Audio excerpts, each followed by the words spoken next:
cela ne fait même pas 100 ans qu'on consomme autant de sucre qu'on consomme aujourd'hui. Et ça, comme je le dis, cette idée que les glucides seraient essentiels, on a su la tracer justement à l'apparition, à la création de cette fameuse pyramide alimentaire sur laquelle j'ai fait une vidéo sur ma chaîne, vous irez voir, qui date de 1992, qui a été créée par l'USDA. On dit que on trouve 0% d'obésité chez les chimpanzés sauvages, et bien jusqu'à 40% des chimpanzés captifs sont soit obèses, soit en surpoids. Eh bien, on a de plus en plus de recherches, d'études qui tombent de la part de scientifiques de pointe. On va retrouver ce suspect dans les cas d'arthrite, d'arthrose, les douleurs musculaires, les règles douloureuses, l'endométriose. Donc en fait, l'étude relie une surconsommation de sucre à environ 21% de chances en plus de développer une dépression. Et on se rend compte que le glucose, eh bien, va,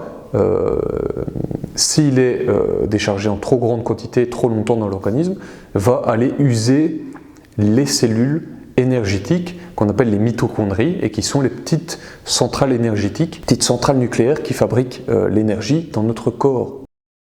Salut Boris, bienvenue chez toi. On est ravis d'être ici pour discuter d'un sujet que tu as souvent traité sur ta chaîne, la surconsommation moderne de sucre et les effets bénéfiques d'un régime bas en sucre.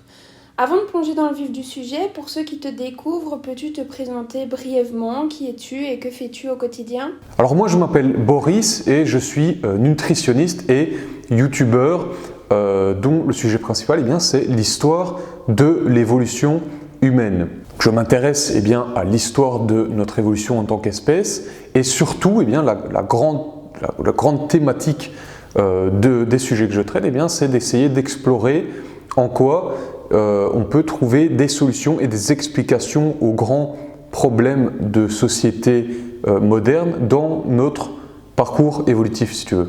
Il y a un grand principe dans ce qu'on appelle la paléoanthropologie, qui est la discipline qui étudie justement l'histoire de notre parcours évolutif. Ce grand principe, c'est le mismatch.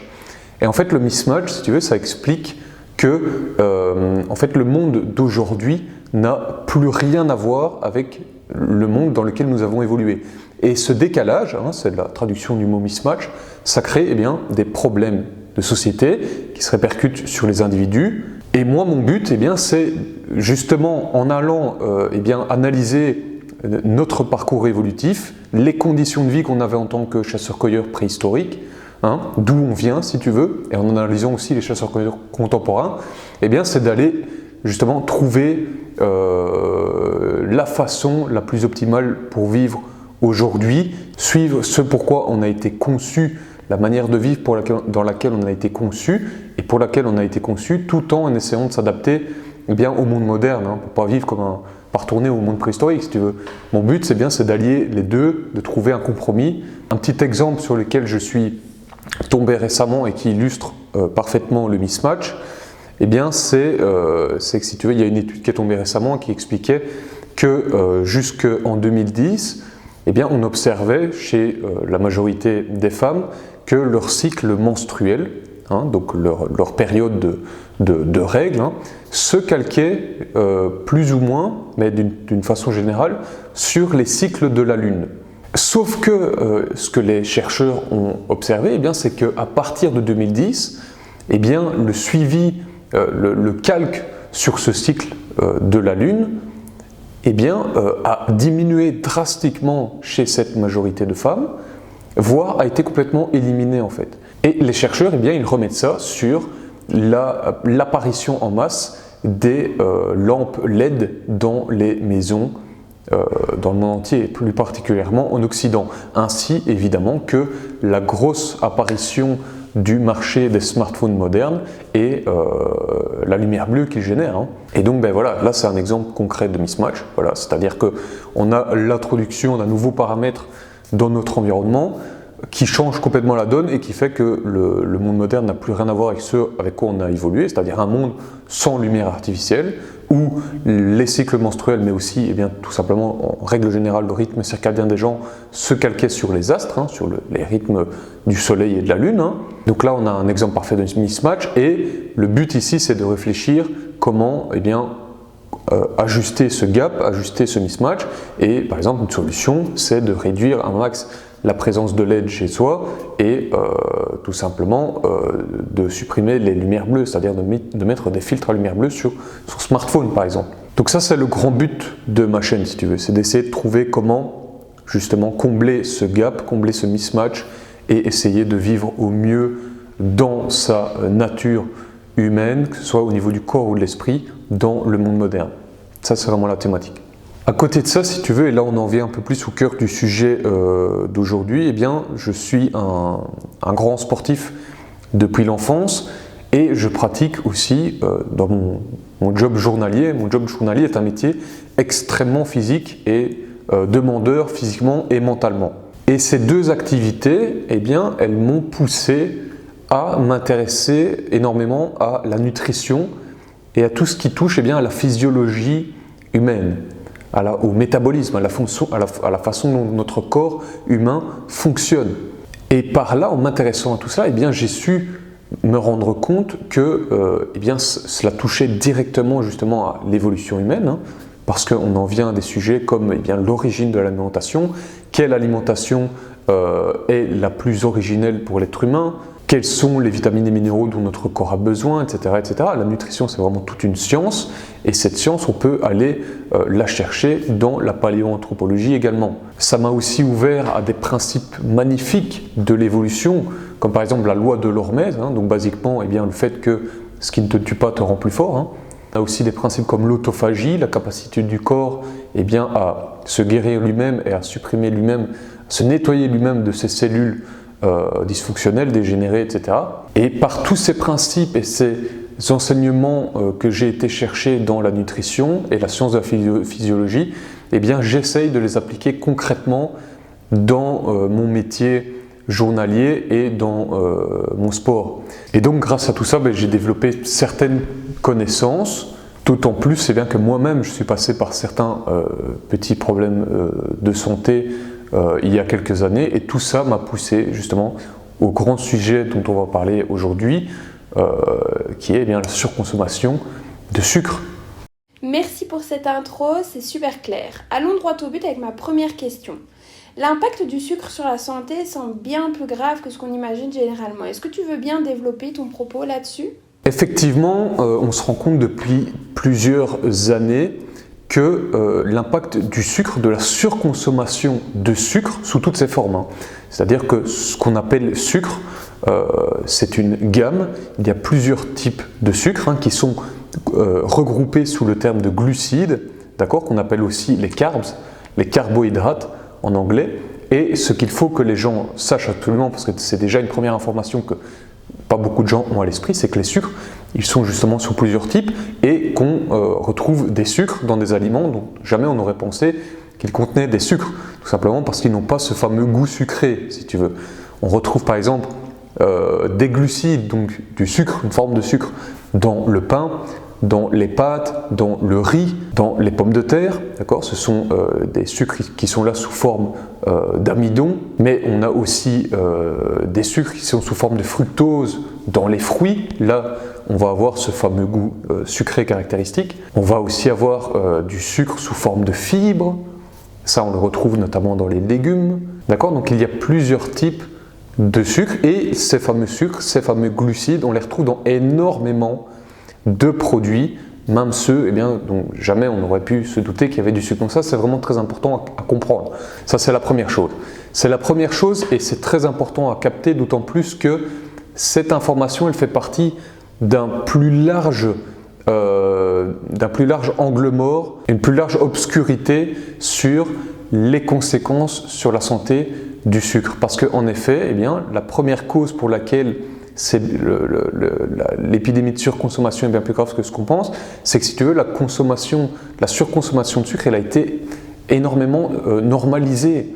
Et par exemple, moi je suis tombé sur une petite étude là récemment qui expliquait que aux États-Unis, mais c'est plus généralement dans le monde aujourd'hui, hein, aux États-Unis, le petit-déj traditionnel, normal qu'on donne aux enfants, en tout cas environ un enfant sur 3, voire même un enfant sur 2, c'est un bol de céréales hein, un bol de Kellogg's, hein, avec du jus d'orange. Ok?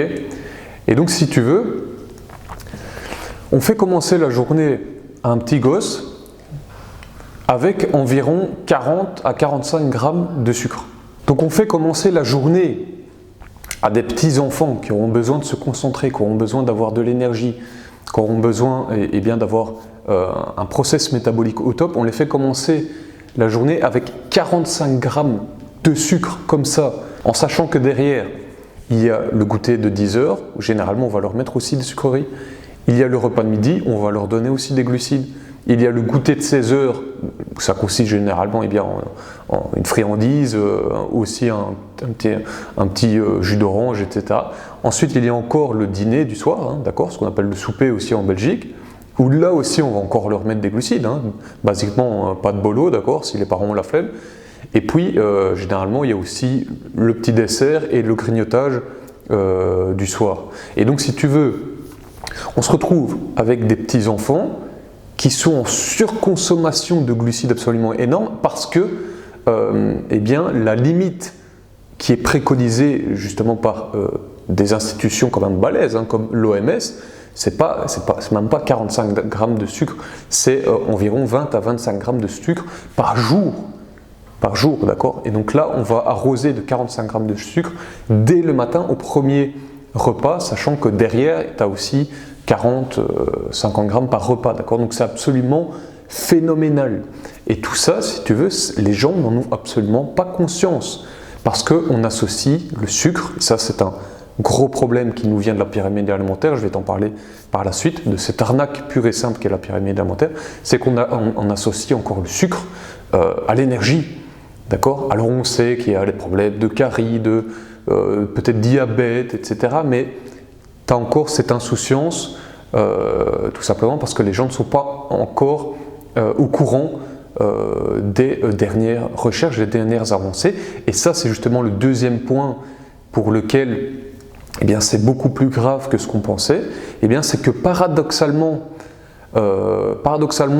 en parallèle de ce gigantesque angle mort sociétal sur la surconsommation de sucre, eh bien, on a de plus en plus de recherches, d'études qui tombent de la part de scientifiques de pointe, et on se rend compte en fait que c'est vachement pire que les petits problèmes de carie ou les petits coups de mou dans la journée à cause des pics de glycémie, d'accord?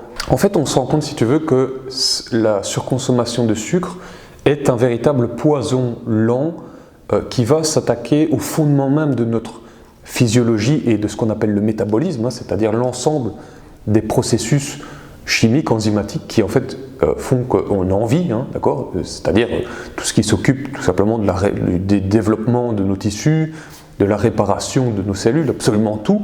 Eh bien, la surconsommation de sucre va aller s'attaquer justement à ce process cellulaire. Donc ça va vraiment aller toucher le fondement du moteur, si tu veux. Et c'est pour cela qu'on se rend compte de plus en plus que la surconsommation va avoir des liens avec eh bien, à peu près tous les problèmes de santé, de peu graves à moyennement graves à très très graves, voire être la cause de ces problèmes, d'accord? Et donc la surconsommation, elle peut avoir des liens, voire être la cause avec notamment des problèmes d'inflammation ou de douleurs chroniques, hein.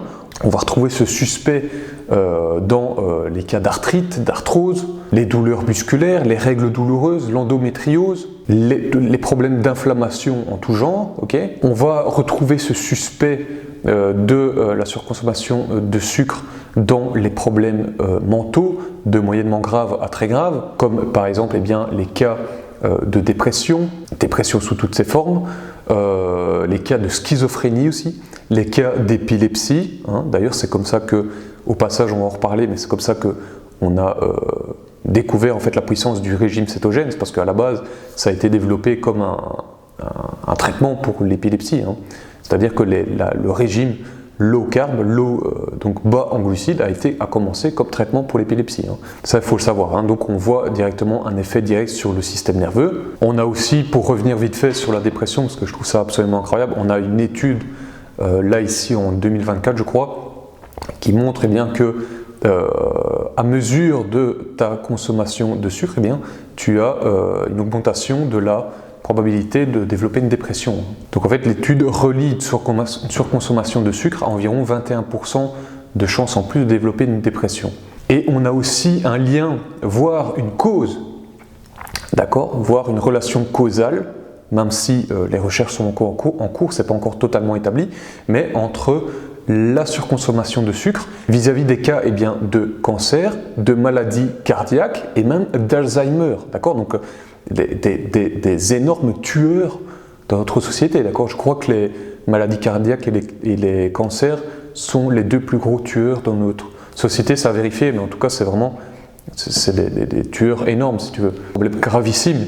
Et la surconsommation de sucre peut être en lien, voire être la cause, spécialement dans Alzheimer. Là, on commence vraiment à comprendre le mécanisme. On se rend compte en fait que Alzheimer est peut-être une sorte de diabète de type 2 qui est poussé à son paroxysme, ce qui serait une sorte de diabète de type 3 si tu veux. Et pour tout ce qui est des cancers, on se rend compte que la surconsommation de sucre, de toute façon, même si dans certains cas elle n'est peut-être pas la cause directe, en tout cas elle va nourrir les cellules cancéreuses, donc ça aggrave le problème si tu veux. Et on a des témoignages, on en reparlera, on a de plus en plus nombreux témoignages qui expliquent que les patients atteints de cancer ont établi une diète cétogène et ils ont amélioré leur cas. Et ce qui est le cas avec justement la dépression, etc., les inflammations. Et quoi qu'il en soit, même parallèlement à ces problèmes de santé graves, on se rend compte que la surconsommation de glucides a aussi un rôle, que ce soit en lien ou directement une relation causale directe, avec énormément de petits soucis du quotidien que la plupart des gens traversent dans leur vie et dans leur routine si tu veux. Et donc c'est le cas par exemple avec tout ce qui est fatigue chronique, ou l'impression de ne pas avoir d'énergie, de motivation. Tu sais, comme par exemple quand tu viens de t'enfiler une bonne grosse pizza, tu tombes dans une espèce de tétanie, une espèce de léthargie absolument pathétique, d'accord, où tu n'as vraiment plus envie de rien faire. Ça par exemple, tu peux l'expliquer par une chute dans une neurohormone qui s'appelle l'orexine. Okay, c'est-à-dire qu'on se rend compte par exemple que les glucides ont une relation inverse avec cette neurohormone, c'est-à-dire que plus tu consommes de glucides, moins cette neurohormone qui est l'orexine et qui est chargée de moduler tout ce qui est éveil, être aware dans la journée, okay, et vraiment allumer la lumière dans ton esprit, cette neurohormone elle a une relation inverse avec les glucides. Donc plus tu consommes de glucides, moins tu vas être aware si tu veux. Et donc plus tu vas consommer de glucides, plus tu vas avoir du mal à avoir vraiment une pêche d'enfer, avoir une motivation. Ça va induire des cas très très embêtants comme la procrastination, okay. Tout simplement tu n'arrives pas à trouver l'énergie d'avancer, de travailler. Okay. Chose qu'avec le régime cétogène, tu te rends compte que tout ça disparaît du jour au lendemain, tu chopes une énergie de feu, j'en parle dans ma formation, on y reviendra. Mais tu as aussi des petits soucis du quotidien, comme par exemple les problèmes digestifs, des grosses fluctuations dans l'énergie physique et mentale, d'accord. Ça aussi, il faut que les gens se mettent dans la tête que ce n'est pas normal pour un être humain d'avoir un espèce de coup d'épuisement pas possible à partir de 11h du matin. Ok, c'est vraiment pas normal, et ce n'est pas normal non plus d'avoir un énorme coup de fatigue où on est quasi prêt à s'endormir dans la voiture vers 15-16 heures si tu veux. La condition normale d'un être humain, c'est d'avoir une bonne énergie constante toute la journée. Ce qui n'empêche pas d'avoir un petit coup de barre, avoir besoin d'un petit moment de repos dans l'après-midi, spécialement en fin d'après-midi, d'accord, parce que ça c'est tout simplement le rythme naturel de la biologie, mais les énormes coups de fatigue et les grosses fluctuations d'énergie qui requièrent la sucrerie, qui requièrent le café en fin de matinée et en milieu d'après-midi, ce n'est pas normal. C'est le signe justement d'un métabolisme qui est mis sous contrainte, okay, qui subit des énormes pics et des énormes chutes de glycémie, et surtout si tu couples à ça la caféine. Okay. On retrouve aussi au niveau des soucis du quotidien tout ce qui va toucher au brain fog, d'accord, le brouillard mental, tout ce qui va toucher aux problèmes d'humeur, d'accord, l'impression d'avoir une sorte de dépression light, de jamais être vraiment totalement épanoui, Ça aussi, ça a à voir avec le taux de glycémie dans le sang, d'accord, qui fait des gros up et des gros down. En fait, énormément de problèmes, que ce soit aussi le problème de stress, parce que les glucides en trop grande quantité vont augmenter le cortisol, problème d'anxiété, etc. Énormément de problèmes sont explicables par la surconsommation de glucides aujourd'hui. Et la cause profonde, et donc ça je t'en parlais juste avant, la cause profonde dont on commence à vraiment prendre la mesure, eh bien c'est que les glucides, et puis ensuite le glucose, qui est le produit que le corps crée à partir des glucides, c'est le glucose, c'est-à-dire l'énergie qu'il va tirer des glucides, et on se rend compte que le glucose eh bien, va, s'il est déchargé en trop grande quantité, trop longtemps dans l'organisme, va aller user les cellules énergétiques qu'on appelle les mitochondries et qui sont les petites centrales énergétiques, petites centrales nucléaires qui fabriquent l'énergie dans notre corps, d'accord, dont notre corps et notre cerveau ont besoin, ok. Parce que tout simplement ça crée ce qu'on appelle du stress oxydatif. Le glucose va créer du stress oxydatif, et l'image qu'on peut en avoir, si tu veux, c'est une petite métaphore issue de mon boulot, eh bien c'est un peu comme de la rouille que tu vas appliquer sur de l'acier, d'accord. Donc les pièces, les petites usines là commencent à se rouiller et elles commencent à dysfonctionner, voire à mourir, d'accord. Et l'autre problème aussi, eh bien c'est que la surconsommation de glucides et donc eh bien, ces énormes pics en permanence de glucose, de glycémie dans le sang, ça va requérir des décharges pas possibles d'insuline par le pancréas, okay, pour réguler cette glycémie, parce que c'est le rôle de l'insuline et du pancréas, d'accord, c'est de réguler ce taux de sucre dans le sang, et eh bien, à mesure qu'on va abuser de ce glucose et de cette glycémie, eh bien, tout simplement, le corps il va développer un mécanisme de défense qui va s'appeler la résistance à l'insuline. Et la résistance à l'insuline, eh bien, c'est quand le corps il dit « Ok, là, par mesure de protection, je vais commencer à mitiger l'effet de l'insuline dans le corps, et donc là, on va choper tout un tas de problèmes. Et ce fameux glucose ne va même plus arriver aux cellules énergétiques. Et donc, tout simplement, on va être coupé d'une grosse partie de notre source de production d'énergie.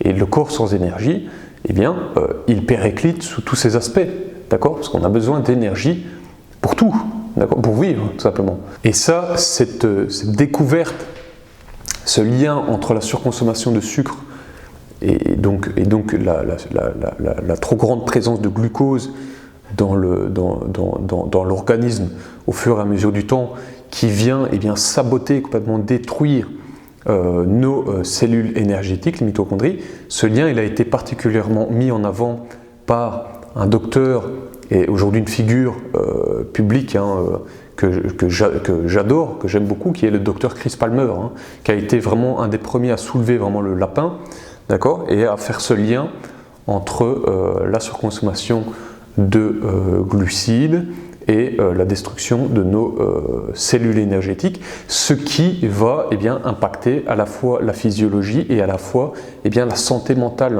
Parce que ça, c'est un autre lien que j'ai trouvé absolument incroyable et qui a été soulevé par le docteur Chris Palmer.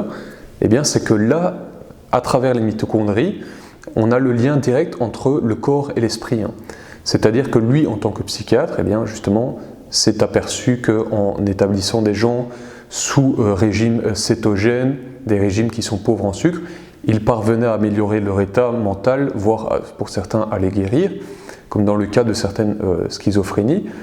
Et il s'est rendu compte eh bien, que justement la racine de cette amélioration, c'était une amélioration du processus de création d'énergie dans les mitochondries. Et donc il en est venu à la conclusion eh bien, que la santé mentale était tout d'abord eh bien, le fruit eh bien, d'une santé physiologique, d'une santé métabolique, si tu veux. Le corps et l'esprit sont un. D'ailleurs, à partir de là, il a créé une nouvelle discipline qui s'appelle la psychiatrie métabolique. Ça, c'est un autre sujet, mais je trouve ça absolument fascinant. Et ça commence d'ailleurs à rentrer dans les mœurs. Par exemple, encore une fois aux États-Unis, qui sont quand même toujours les pionniers dans la plupart des choses, via le mouvement MAHA de Robert Kennedy Jr., d'accord, Make America Healthy Again, il commence à essayer de faire passer le principe selon lequel, lorsque l'on se présente pour un cas de dépression et qu'on est diagnostiqué dépressif, eh bien avant de nous prescrire des antidépresseurs, tous ces produits chimiques qui peuvent vraiment avoir des conséquences terribles, des effets secondaires absolument terribles, eh bien le psychiatre, le médecin, doit avant toute chose nous prescrire du sport. Parce qu'on a des études qui nous montrent justement que le sport de moyenne à haute intensité peut être aussi efficace qu'une grande majorité de ces fameux antidépresseurs, d'accord ? Et donc là, on a vraiment l'introduction peu à peu, la réintroduction peu à peu de ce savoir que le corps et l'esprit sont un, d'accord ? Et moi, personnellement, je trouve ça absolument fabuleux, d'accord ? Un peu de positivité dans ce monde. Et donc la conclusion là pour ta question, d'accord, parce que j'ai un peu digressé, tu me pardonneras, hein, mais la conclusion pour ta question, c'est que effectivement cette surconsommation de sucre, elle est bien pire que ce qu'on pensait, et que le sucre, non, ce n'est pas juste un petit vice qu'on s'octroie, c'est pas juste un petit vice qui peut nous filer quelques caries et voire dans des cas plus sévères le diabète. En fait, c'est quelque chose qui, si on le surconsomme d'une façon chronique, d'accord, eh bien, ça peut vraiment faire dysfonctionner toute la machine et être à la racine, eh bien, de quasi tous nos problèmes de santé, d'accord. Donc ça, il faut le savoir, et il faut que la société vraiment se réveille là-dessus, ok. Parce que là, on est en vrai, on est encore au stade, comme dans les années 30, 40, 50, où vous aviez des médecins qui préconisaient de fumer du tabac, hein, d'accord. D'accord, c'est fascinant et un peu effrayant. Mais du coup, comment se fait-il qu'on n'ait pas réalisé plus tôt que le sucre, qui est un aliment de base consommé par l'humanité depuis des millénaires, pourrait jouer un rôle central dans tous ces problèmes de santé modernes ? Ok, alors en fait, avant de répondre clairement à ta question, il faut d'abord préciser une chose importante. Cette chose, c'est que l'être humain n'est pas conçu physiologiquement pour consommer ce qu'on consomme aujourd'hui, tout simplement. En fait, ça je vais l'expliquer par après, dans toute l'histoire de l'évolution humaine, c'est-à-dire environ 2 millions d'années, voire même un peu plus, nous, on était plutôt dans un régime qui était low carb, d'accord, qui était bas en glucides. Ce qui veut dire, si tu veux, que les pics de glycémie étaient quelque chose de je ne vais pas dire exceptionnel, mais plutôt rare. Donc notre corps, si tu veux, n'a jamais été habitué à devoir gérer, traiter une telle quantité de glucose, à devoir déverser de telles quantités d'insuline aussi souvent. Tout ça, comme je le disais précédemment, crée une usure systémique sur les fondements même de ce qui nous fait vivre, le fondement même du vivant qui est la cellule énergétique, d'accord, la mitochondrie. Alors maintenant, justement, on en vient à ta question, qui soulève ce que je disais justement précédemment, qui est cet angle mort sur la dangerosité de la surconsommation de sucre. Parce que ce que tu me traduis là, c'est justement cette méconnaissance, cette méprise sur justement le fait que le sucre soit ou pas un aliment de base. C'est-à-dire que nous, dans notre conception moderne, le sucre fait partie de l'alimentation quotidienne. Ça vient de cette fameuse pyramide alimentaire. Mais la vérité, c'est que si tu regardes les datas historiques, à partir de la préhistoire, mais même jusqu'à l'Antiquité, la consommation de sucre, elle était infime. Cela ne fait même pas 100 ans qu'on consomme autant de sucre qu'on consomme aujourd'hui. Alors aujourd'hui, on te parle des nutriments essentiels. On te parle donc des lipides, on te parle des protéines, et à côté des lipides et des protéines, on te place les glucides en tant que nutriments essentiels. On te dit que les glucides sont essentiels à ta santé, d'accord ? C'est là-dessus que repose en grande partie toute la science de la nutrition mainstream. Tu vois, les petites consignes qui sont affichées dans les écoles, etc. Tout le scénario fictif qui tourne autour de la pyramide alimentaire et des recommandations diététiques, elle repose sur le fait que les glucides seraient soi-disant un nutriment essentiel. C'est complètement faux. Contrairement à ce qu'on nous serine depuis des décennies, d'accord, et ça a une raison particulière dont je vais vous parler par après, c'est une question de lobbyisme, une question de business.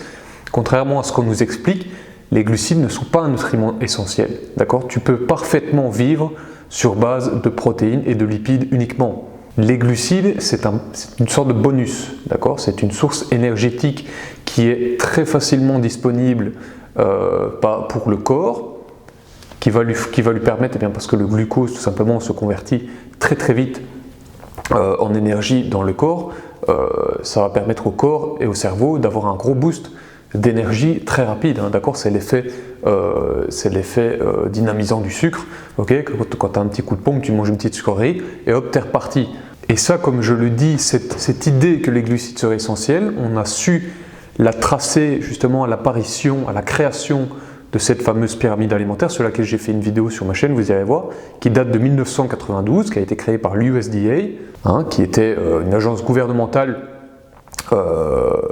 l'agence gouvernementale américaine de l'agriculture, okay, et qui était bien sûr infiltrée par les lobbies, hein, les grands producteurs céréaliers, sucriers des États-Unis, et qui a placé cette idée justement comme quoi les glucides seraient un nutriment essentiel, et qui a blâmé les graisses, les bonnes graisses animales pour à peu près tous les maux de santé de la Terre. Et donc on a gardé cette idée à partir de là que le mal c'était les bonnes graisses animales ou la viande, et que l'alimentation de base qui devait être à la base de la pyramide de ce qui constituerait un régime sain pour un être humain, ce serait les glucides, ce seraient les céréales, ce serait les laitages, etc. Mais ce qu'il faut savoir, c'est que, encore une fois, comme je vais vous en parler, au niveau de toute notre histoire évolutive humaine lors de la préhistoire, on sait que la consommation de glucides était minime, hein, et même ici en Occident, l'apparition de la consommation de sucre, elle n'a été vraiment développée qu'à partir du 16e, 17e siècle, d'accord, avec l'ère coloniale et l'introduction de produits comme le café, le thé, le chocolat, le sucre blanc issu des cannes à sucre. Et on parle à cette époque-là d'une consommation de sucre. Je ne parle pas là des glucides en général parce que les gens consommaient quand même du pain, mais au niveau des sucres ajoutés, on parlait d'une consommation d'environ 5 grammes par jour, comparé à 80 à 100 grammes aujourd'hui, hein, à cause notamment des produits transformés. Résultat, si tu veux, la véritable consommation de sucre sous toutes ses formes pour l'être humain, c'est une question absolument récente, c'est même pas une microseconde dans l'histoire, si tu veux. Si on trace vraiment l'avènement de la consommation effrénée de sucre à partir de la fin de la Seconde Guerre mondiale, parce que là on a eu vraiment le développement de la nourriture industrielle, etc. Ça fait même pas 100 ans, si tu veux, qu'on a atteint une telle consommation. Et pour la petite anecdote, chez les Hadza, par exemple, qui sont des chasseurs-cueilleurs contemporains en Tanzanie, lorsqu'ils trouvent du miel, ils font littéralement une petite fête, hein, parce que c'est vraiment un trésor, c'est vraiment un festin. C'est un festin parce que, en fait, les sources de sucre dans la nature étant plutôt rares, tout simplement, on a évolué pour avoir un plaisir vraiment énorme lorsqu'on en trouve, tout simplement parce que c'est une source d'énergie qui est, comme je l'ai dit, très facilement métabolisable par le corps adore, le cerveau adore, ça fournit un pic d'énergie incroyable, et aussi ça permet de stocker de la graisse, tout simplement, grâce à l'insuline, si vous voulez. Ça fait un petit coup de boost, un petit bonus sur le chemin qui permet de se préparer aux coups durs qui arriveront peut-être, hein, parce que quand on était chasseur-cueilleur à la préhistoire, tout simplement, il y avait parfois des périodes de disette où on ne trouvait pas d'animaux, on ne trouvait pas de plantes, et donc là, le corps était bien content d'avoir trouvé quelques semaines de suite, ruche sur ruche, et d'avoir su stocker un peu de graisse, parce que là, c'est encore un autre sujet, la grande méprise ou le grand mensonge que nous a fait passer la science de la nutrition moderne, hein, qui était jusqu'ici dominée justement par ces grosses compagnies, ces gros lobbies, hein, ce qu'on appelle Big Food, et qui ont mis en avant toute cette histoire de pyramide alimentaire. Le gros scam qu'ils nous ont raconté, c'était que ce qui nous faisait prendre de la graisse, c'était le gras, c'était notamment les bonnes graisses animales qu'on consommait à travers par exemple la viande ou le beurre, etc. Alors qu'en réalité, ce qu'on observe aujourd'hui, c'est que ce qui nous fait spécialement grossir, ce sont justement les glucides, de par les gros pics d'insuline qu'il génère. L'insuline servant aussi eh bien, justement à donner le signal au corps de stocker du gras. Okay, et donc là voilà, j'ai fait une digression pour t'expliquer qu'en fait, contrairement à ce qu'on pense, le sucre, les différents types de glucides ne sont justement pas un aliment de base, ne sont pas un nutriment essentiel, si tu veux. Ça, c'est un mensonge moderne. On vit parfaitement, d'ailleurs je vais t'en parler par après, c'est le cas évident des Inuits, hein. On peut vivre parfaitement sans glucides. Et la consommation moderne de glucides, dans les proportions modernes, elle est absolument nouvelle, elle ne date même pas de 100 ans. Okay, ça, il faut se mettre ça, il faut se graver ça dans le marbre, dans la tête, si tu veux. Ce qui veut dire que notre physiologie humaine, notre métabolisme, n'est absolument pas préparé à cela et que c'est un cas parfait de mismatch. D'accord ? C'est un cas parfait de mismatch, c'est un cas parfait de décalage entre nos conditions de vie modernes qui sont absolument détraquées par rapport à ce pourquoi et ce dans quoi nous avons évolué. Intéressant, mais si nous prenons des exemples concrets, comment expliques-tu que les Japonais, qui consomment d'énormes quantités de riz depuis des siècles, ou même les Européens jusqu'aux années 60-70 avec leur pain quotidien, n'aient pas connu les mêmes épidémies de maladies liées au sucre ? Oui, alors ça c'est une très très bonne question qui revient d'ailleurs souvent, c'est de dire voilà, d'accord, le sucre fait grossir, la surconso peut créer des gros problèmes de santé, de diabète, etc. Mais alors comment t'expliques justement que jusqu'à il y a peu, parce que la tendance commence un peu à s'inverser, jusqu'à il y a peu, des peuples, par exemple comme les Japonais, se trouvaient globalement en bonne santé, présentaient très peu de cas d'obésité. Je crois que ça, d'ailleurs encore aujourd'hui, leur taux d'obésité c'est autour des 3-4% versus 32 voire 35% des personnes aux USA. Hein. Et même leur taux de diabète, apparemment c'est dans les 7-8%. Et là, on se rapproche un peu plus du cas des USA, qui est, je crois, entre 10 et 15%. Et on demande aussi, ben voilà, le cas des Japonais avec le riz, et comment ça se fait, eh bien, que, par exemple, si tu regardes les vidéos des gens dans les années 60-70, eh bien, tu voyais que encore, malgré le fait que, ben voilà, par exemple, en France, on consommait du pain, on consommait aussi des pâtes, etc. On consommait des céréales. Vous voyez des gens qui étaient généralement assez bien portants, qui n'étaient pas en surpoids, etc. Comment expliquer ça ?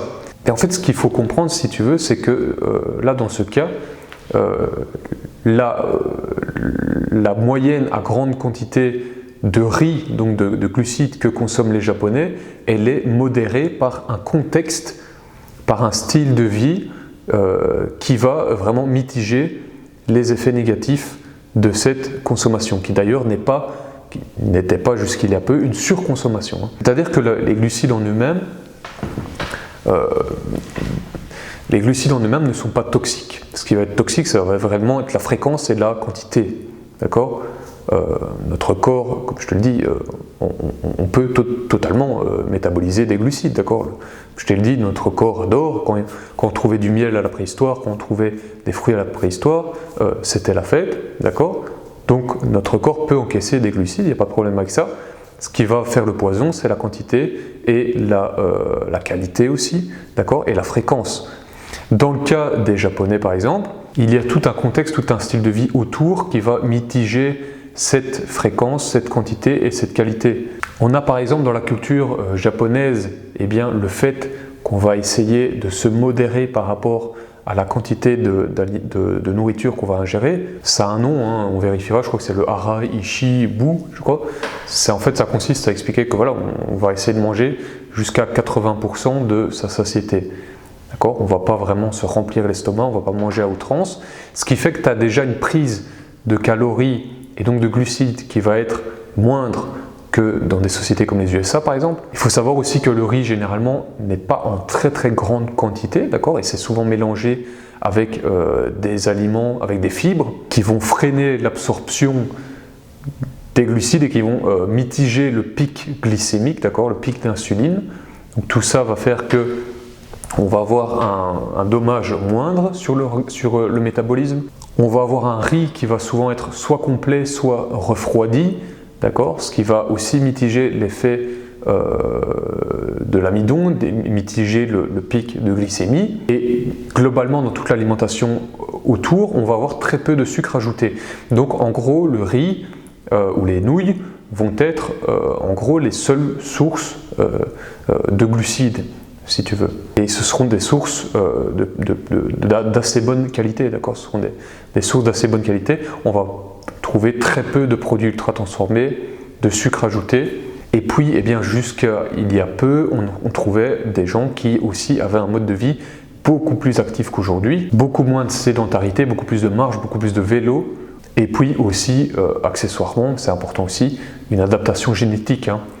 Je crois on a découvert certains gènes qui permettent de mieux métaboliser notamment l'amidon. Donc en réalité, eh bien, tu trouves un certain équilibre, un équilibre qu'on a perdu aujourd'hui, nous, dans la plupart des sociétés occidentales. Et d'ailleurs que les pays asiatiques commencent à perdre également. Et donc ce cas du riz qui était mitigé par un contexte général, eh bien, on peut le transposer aussi eh bien, justement au fait que dans l'Europe jusqu'il y a peu, eh bien, on avait aussi ce contexte général qui mitigeait la consommation parfois assez importante de pain notamment, tu vois. Ce qui veut dire effectivement que si tu as un bon rythme de vie tout autour, tu peux te permettre de consommer des glucides, ça, il n'y a aucun problème avec ça, d'accord? Si tu es sportif, que tu as une bonne hygiène de vie, que tu fais beaucoup d'activités physiques et que autour de ta conso de glucides, de pain de qualité, de pâtes de qualité, de riz de qualité, etc., de riz complet, que autour de ça tu n'ajoutes pas de sucre ajouté, etc., tu peux parfaitement ne pas déclencher tous les problèmes de santé qui vont être engendrés par la surconsommation de glucides et le stress oxydatif sur les cellules notamment, d'accord, ou la résistance à l'insuline. Néanmoins, c'est un véritable travail, d'accord, parce qu'il faut que tu sois, puisque si tu veux, l'ensemble du contexte général de notre société a complètement changé, eh bien tu dois vraiment avoir une discipline de fer. C'est pour ça que moi, ce que je préconise, tout d'abord, si on veut vraiment opérer un reset alimentaire, c'est de s'intéresser de près d'abord, pour faire ce fameux reset métabolique, à une diète low carb dans un premier temps, d'accord, c'est ce que je propose notamment dans la formation que je viens de créer. Donc là, on va faire un véritable reset, on va couper un maximum de glucides pendant un certain moment, on va suivre un protocole et on va faire un gros reset métabolique avant d'éventuellement, par la suite, de réintroduire peu à peu des carbs dans une quantité modérée et calculée. Ce qu'on appelle le carb cycling, faire une prise cyclique de glucides, ce qui mime en fait tout simplement notre régime naturel, où on trouvait cycliquement, de temps en temps, des petites sources de glucides, ce qui a des avantages. On a par exemple démontré que le fait d'ajouter cycliquement un petit peu de sources de glucides favorise ce qu'on appelle une flexibilité métabolique, qui va aussi permettre de renforcer le corps face aux effets négatifs de la surconsommation de glucides. Tu parlais tout à l'heure des Inuits et de leur régime ancestral. Peux-tu développer un peu plus sur ce cas d'étude et comment ils illustrent tes points ? Oui, en effet, le cas des Inuits, c'est vraiment la preuve parfaite que la pyramide alimentaire, elle doit être totalement renversée. Actuellement, si tu veux, on place les glucides à la base de la pyramide alimentaire, donc de ce qui constituerait une alimentation idéale, optimale et essentielle pour l'être humain. Donc en gros, on insinue que si tu ne consommes pas un max, en tout cas une majorité de glucides dans ta journée par rapport aux lipides et aux protéines, eh bien, tu t'exposes à des risques de santé, tout simplement parce que la pyramide alimentaire représenterait ce qui est idéal pour toi. Les Inuits, eh bien, c'est le contre-exemple parfait, parce que les Inuits, tout simplement, pendant de longs mois de l'année, en fait la majorité de l'année, ils ne consomment quasi aucun glucide. D'accord ? Pendant une certaine période de l'année, ils vont consommer des glucides de façon très marginale via quelques algues qu'ils vont trouver par-ci par-là, mais c'est jamais plus de 15-20% de leur alimentation pendant ces périodes. Pendant le reste de l'année, ils reposent essentiellement sur les lipides et les protéines, tout ce qui est graisse de phoque, tout ce qui est poisson Et il fonctionne en régime cétogène pur, d'accord, voire régime carnivore pur. Et pourtant, ce qu'on observe, eh bien, c'est que ces Inuits, la plupart du temps, se portent très très bien et que ça fait des milliers d'années, d'accord, qu'on trouve des êtres humains dans ces régions qui vivent ce mode de vie. D'ailleurs, si tu veux même appuyer encore plus, enfoncer encore plus le clou sur eh bien, le fait que les Inuits sont le contre-exemple parfait, eh bien, c'est que si tu veux, on sait aujourd'hui, grâce eh bien, à tous les cas historiques de famine, que, en effet, si par exemple tu ne trouves pas dans ton alimentation assez de protéines, eh bien, tu vas souffrir de déficiences graves. Si tu ne trouves pas assez de lipides, tu vas connaître un processus de famine et de destruction du corps qui s'appelle la famine du lapin. Tandis que, eh bien, si tu ne trouves pas assez de glucides, il n'y a pas de problème. Tu passes en cétose et tu deviens un Inuit. Alors, si tu veux, j'élabore un petit peu. On a par exemple le cas de la famine du lapin qui a été popularisé notamment par les cas eh bien, des premiers explorateurs en Amérique, surtout dans le nord de l'Amérique, voire le Canada, et qui se sont retrouvés à certaines périodes de l'année eh bien, à devoir à ne manger que de la viande maigre, donc de la viande de lapin, des viandes maigres qui comportaient très peu donc, de lipides, de gras. Et à certaines périodes de l'année, eh bien, ils étaient quasi en monodiète de cette viande maigre. Et ce qu'il s'est passé, eh bien, c'est que, en l'absence de lipides, leur corps s'est dégradé. Ils faisaient des intoxications protéiques, ce qu'on appelle des intoxications protéiques, c'est-à-dire un excès de protéines par rapport à un gros manque de lipides, et tout simplement leur corps périclitait, et il y en a qui sont morts, d'accord ? Donc les lipides sont un véritable besoin vital. Si tu ne consommes pas assez de bonne graisse, tout ton système nerveux va commencer à se dégrader, tes fonctions cognitives vont se dégrader, et à la fin tu vas finir par mourir. On a besoin de lipides. On a aussi besoin de protéines, et ça c'est un type de famine qui nous l'apprend, c'est le kwashiorkor, c'est un nom assez compliqué, ça vient d'expériences de famine qui ont été rapportées, et le kwashiorkor, c'est quelque chose qu'on a observé par exemple dans des régions vraiment défavorisées de l'Afrique, où il y a eu des grosses famines, où les gens s'alimentaient essentiellement eh bien, d'aliments qui remplissaient leur estomac, mais qui comportaient très peu de protéines, comme par exemple le maïs, si je me souviens bien. On a eu aussi le cas avec la monodiète de pommes de terre qui a connu l'Irlande à un certain moment de son histoire. Et donc les gens, même s'ils avaient assez de calories sur papier, il manquait énormément de protéines, et tout simplement, puisque les protéines sont aussi un besoin vital, eh bien leur corps aussi, même chose, dégénérait et ne pouvait plus continuer à construire, réparer ce qu'il peut construire et réparer dans leur organisme avec ces blocs de construction que sont les protéines. D'accord ? Donc la famine du lapin et le kwashiorkor nous prouvent que la pyramide alimentaire est une bullshit totale, parce que si on observe ces deux cas de malnutrition qui peuvent mener à la mort en supprimant les lipides et les protéines, on n'observe pas de cas similaires si on coupe les glucides. En fait, si tu coupes juste les glucides, mais que tu as assez de protéines et de lipides, tu es un Inuit, c'est-à-dire que tu fonctionnes en cétose. La cétose qui est un processus métabolique sur lequel eh bien, ton corps, privé de glucides et donc de quoi fabriquer du glucose, va se rabattre pour sa production d'énergie sur les lipides, et il va, grâce aux lipides, produire ce qu'on appelle des corps cétoniques, des ketones en anglais, et il va utiliser ces ketones comme substitut du glucose. Et ce dont on se rend compte, eh bien, c'est que de là tous les effets limite miraculeux de la diète cétogène, on se rend compte que ces ketones, puisqu'ils sont produits naturellement de façon endogène par l'organisme, eh bien, ils ont des effets vraiment bénéfiques par rapport aux molécules de glucose. Ils ne sont pas inflammatoires, ils fournissent une meilleure source de carburant. C'est comme si tu mettais de l'essence 98 au lieu de l'essence 95, d'accord ? C'est plus raffiné, c'est une meilleure énergie.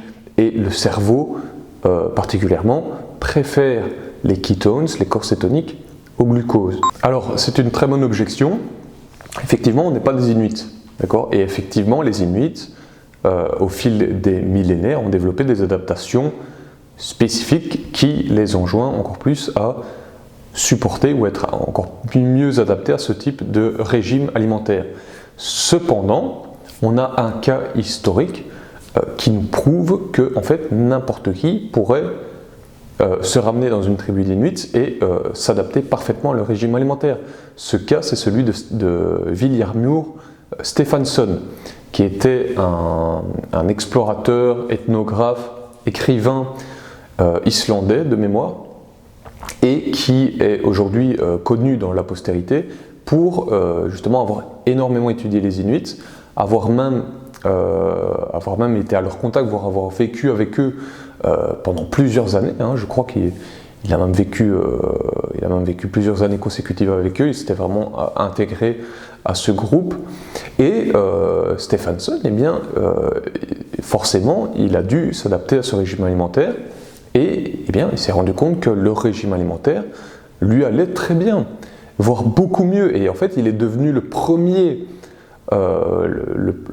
représentant de la diète carnivore, qu'on connaît aujourd'hui sous le nom de diète carnivore, mais plus globalement de la diète cétogène. En fait, il a commencé à écrire des livres. Il a même écrit un livre célèbre qui s'appelle The Fat of the Land, la graisse du pays, où il explique justement que à partir du moment où il a adopté ce régime alimentaire, eh bien, la plupart de ses soucis de santé ont disparu. Et pour prouver son cas, lorsqu'il est revenu en Occident, il a fait une étude sur 1 an avec une université américaine où justement, eh bien, il était suivi médicalement et il s'agissait d'observer si, oui ou non, ce régime alimentaire, donc totalement low carb, totalement zéro carb, sans glucides, pouvait fonctionner et il n'avait pas de répercussions. Et effectivement, eh bien, il s'en est très bien sorti et il est devenu vraiment un gros promoteur de ce style de vie. Et donc effectivement, nous ne sommes pas des Inuits. Effectivement, les Inuits ont certaines adaptations génétiques qui leur permettent de peut-être plus vite, par exemple, digérer certaines graisses animales, etc. Reste que nous sommes tous des êtres humains, nous venons tous de la même histoire évolutive, et sur cette base de la même histoire évolutive, nous avons une facilité et en fait une tendance naturelle, puisque ça se rapproche au max de notre régime naturel, de nous adapter à un régime pauvre, voire sans glucides. D'accord ? Le cas de Stefánsson le prouve en fait. Il faut savoir que de ce que les données ethnographiques, anthropologiques, paléo-anthropologiques nous apprennent, c'est que notre mode de vie chasseur-cueilleur originel était un mode de vie low carb. D'accord ? Je l'ai dit, mais je le redis. Alors il y avait effectivement des fluctuations selon les régions, comme je te l'ai dit tout à l'heure. Ok, mais globalement, eh bien, la consommation de glucides était plutôt rare, plutôt exceptionnelle. En tout cas, ça n'avait pas du tout la même échelle que la consommation journalière, fréquente et en grosse quantité des Homo sapiens modernes. Et d'ailleurs, il y a eu une étude très intéressante sur les chasseurs-cueilleurs qui explorait justement ce régime plutôt low carb et qui expliquait en fait que justement cette nature cyclique de la consommation de glucides favorisait chez eux ce qu'on appelle une flexibilité métabolique, c'est-à-dire une facilité à passer en cétose, d'accord, donc le fonctionnement dont je vous parlais tout à l'heure, qui est ce fonctionnement où le corps va autoproduire son énergie, de l'énergie de bonne qualité, et en même temps sortir de la cétose pour passer en mode glucose lorsque il y a eu consommation de glucides. Donc si vous voulez, le métabolisme devient plus flex et le corps devient parfaitement entraîné à fonctionner sur l'un ou l'autre mode, devient plus fort, et ça se remarque à l'état de santé général des populations chasseurs-cueilleurs qui, si il y a un gros taux de mortalité infantile, parce que tout simplement ils n'ont pas la science moderne, donc forcément beaucoup d'accouchements se passent mal, etc. Néanmoins, à partir d'un certain âge, on observe que les gens vivent plutôt en très bonne santé, peuvent vivre jusqu'à 60-70 ans, voire peut-être 80 ans, et que les gros tueurs chez eux, ce ne sont pas les maladies chroniques telles que nous les développons, qui sont des maladies d'usure, des maladies d'empoisonnement, d'accord? Le cancer, le diabète, l'Alzheimer, etc. Mais eux, ce sont des maladies de drame, de fatalité, d'accord? Un moustique qui vient, qui te fait choper la malaria, un serpent qui t'attrape, ou bien une blessure qui se cicatrise mal, etc. etc. Mais on voit que dans leur contexte, s'ils avaient la technologie médicale qu'on a, sans doute seraient-ils même en meilleure santé que nous, si vous voulez. Ok, mais notre corps ne repose-t-il pas fondamentalement sur le glucose pour son énergie? On nous a toujours dit que le sucre, c'est le carburant principal et que le taux de sucre dans le sang est vital. Par exemple, personnellement, si je n'ai pas ma pomme à 10h du matin, je sens que je vais m'effondrer, façon de parler. Mais quand même, comment concilier ça avec un régime bas en sucre? Alors oui, ça aussi c'est une question qui revient souvent et qui est aussi très très pertinente, parce que justement ces coups de barre et ces envies de sucre, elles nous donnent l'impression qu'on a besoin de sucre, ok? Mais en fait c'est faux, tu en as besoin là maintenant parce que pour le moment, ton métabolisme fonctionne sur le mode glucide, ok? C'est-à-dire que comme je te l'ai expliqué, tu as deux modes métaboliques de production d'énergie. Tu as le mode sur lequel le corps va se baser sur l'apport en glucides et donc la fabrication de glucose pour nourrir tes cellules et te fournir de l'énergie, mais en l'absence de ces glucides, il bascule dans un autre mode qui est en fait le mode originel de l'être humain, le mode en fait standard qui nous a suivis pendant 2 millions d'années, mais qu'aujourd'hui très peu de gens connaîtront dans leur vie parce qu'on est entouré de glucides, c'est la cétose. Et un des gros effets, ce qui explique tes coups de barre et ton envie de sucre, et le fait que tu tombes en hypoglycémie à 10-11 heures du matin si tu n'as pas ta pomme, eh bien c'est tous les effets justement néfastes de la surconsommation de glucides.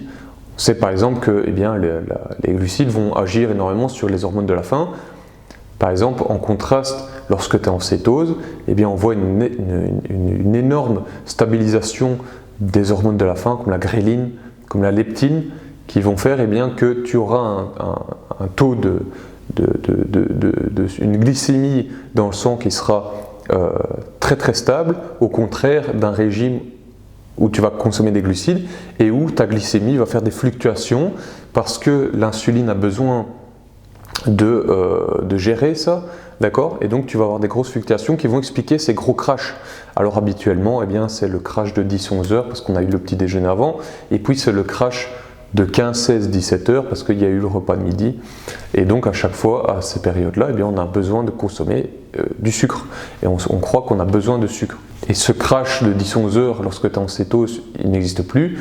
Idem le crash de 15-16 heures, ok, tu as de l'énergie continue toute la journée. Et ce qu'il faut savoir, si tu veux, c'est que le corps humain n'a pas forcément besoin d'apport en sucre de l'extérieur, parce qu'il existe un processus qui s'appelle la néoglucogenèse et qui consiste en la propre production par le corps, grâce aux protéines, d'accord, de son propre glucose. C'est-à-dire qu'en fait, si tu veux, si le corps humain peut parfaitement fonctionner sur base des corps cétoniques, d'accord, qui sont des dérivés des acides gras, donc des lipides, il aura quand même besoin d'une certaine quantité de glucose pour faire fonctionner certaines opérations spéciales.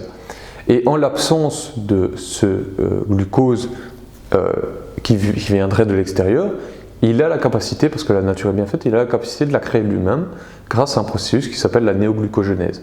Donc quoi qu'il en soit, si effectivement le corps humain a besoin d'une certaine quantité de sucre pour certaines opérations, il peut la fabriquer lui-même.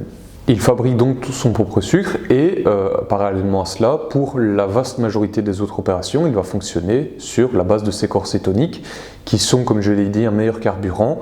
On a vu que, par exemple, cela réduit les pics de glycémie, cela diminue les inflammations, cela élimine le stress oxydatif causé par le glucose, et donc tu as une énergie plus stable, de meilleure qualité que ce soit pour ton corps et ton esprit. En plus de ça, comme je te l'ai dit aussi, eh bien, tu as une régulation de la gréline, de la leptine, des hormones de la faim, ce qui fait que eh bien, tu n'auras plus envie de tous ces snacks dans la journée.